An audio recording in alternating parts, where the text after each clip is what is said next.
all major factory construction progress for all Tesla sites where the progress is visible, side by side. I'm Brian. Welcome to my Tesla Weekend. A quick thanks to newest YouTube member, George. Yeah, it's a lot of work making these, and YouTube members, Patreons, and subscribers on Twitter are the reason I'm able to do these very involved, high-effort, large man-hour jobs. They don't get more views than something that I shoot in 15 or 20 minutes, so, but I think they provide a tremendous value, and I like seeing the progress too. So thank you for your decision to support the channel. It means a lot. So here we go. Let's just get into it. In Fremont, there's a excavation near the QA building, kind of over by the casting area. Maybe they're adding new castings in this area. And also, we were able to observe that all the castings that they've had out there have now been added to crates. They've been crated up. That's nicer. In Shanghai, there is no footage to see, no progress anyway, and what little we have seen is there's just a privacy fence that's been added in one area and some cars under wraps in it. I made a whole video about that. In Berlin, the stamping area has been closed off. There's a new pad in the north central part of the site, and it's already turned into a sprung structure. At the southwest, the entry has been torn up, and the bridge work right there at the highway continues. The bridge is starting to take shape. The road striping is done. That's great.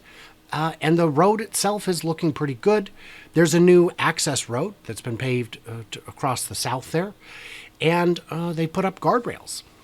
There's also a canopy over the superchargers going in.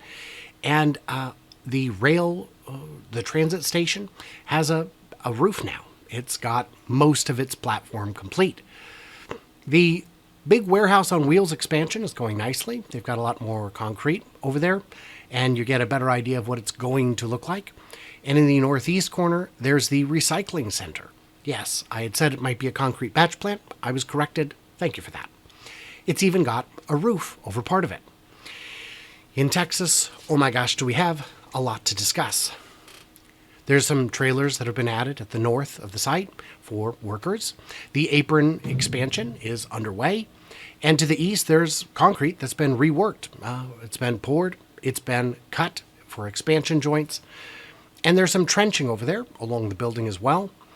Moving to the south, there's a big area that's been excavated for drainage work. And there's widening and grading of the South River Road. They've even got rebar down and some concrete poured for the double road that will head north along the east side of the site. The first steel has been erected at the south end. And then over along the west side, the stainless steel entry arches are in progress. Up on the roof, there's some L-shaped vents you can see on the northwest over the 4680 battery part of the building. And the stain on the exterior now wraps all the way around the north side of the building. The megapacks have gravel. The megapack area has been graded a bit to the east. They've got the megapacks. They're in, all 68 of them. That's about $130 million worth of batteries right there. And the megapacks have steel towers that will be used to connect them to the rest of, well, everything, specifically the grid. There's been hydro seeding along this area as well, right into the loam, because if there's one thing grass likes, it's inorganic fill dirt upon which to not grow. Don't worry, they'll be back with sod, and then hydro seeding, and then sod again. There's been more grading in the southeast area, where we believe they're going to be adding a multi-level parking structure. Just to the east of the cathode building, they poured a new foundation and removed it, and now they're replacing it. So that's typical for Giga Texas. The northernmost hill to the north of the cathode building has been removed, and over by the big tree next to the last house standing, the tree has been relocated, the last house has been demolished, and even the hill upon which they were standing is gone. They even paved the road east, heading east towards the cathode building. And next to the dye shop, they've removed the berm The berm next separating the die shop from the Martin Marietta plant, yeah, it's gone. Bit interesting there. Now, over at the switchyard, the drainage vault is more or less done. It's close to done. They excavated, they put in the walls, they've put in most of the ceiling by now. It's closing off nicely. Let's see, all the high voltage wiring is in. That's good.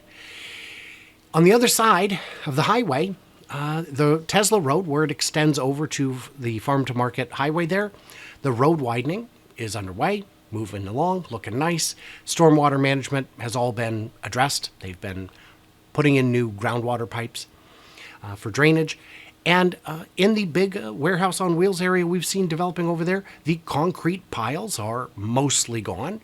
And the massive grading in that far west area continues. It's got geotextile. It's getting real flat. And they've even begun relocating the small power lines. So that's pretty exciting. No progress yet to report in Mexico. Still looking for a pilot in Nuevo Leon. If you know anybody, let me know. Had some leads, but they all kind of fall apart. By the way, this weekend is the Tesla Takeover in California, in San Luis Obispo, with great speakers like Mae Musk, Sandy Monroe, Ross Gerber, Gary Black, Farzad Masbahi, and me. How cool is that? Apparently, I will be speaking, so that's exciting. I'll be on a panel with Amy, and who you may know from Brighter with Herbert, and also Alexandra and Farzad. So that's going to be a lot of fun. I look forward to, hopefully, not getting a sunburn. If you're going to be there, let me know in the comments. Tell me you're coming. I've got a booth. I'll be on stage. It's going to be a whole thing. What did I miss? What did I misunderstand? Stay tuned, stay juicy, and I can't wait to hear from you clever robots on the Flippity Flop.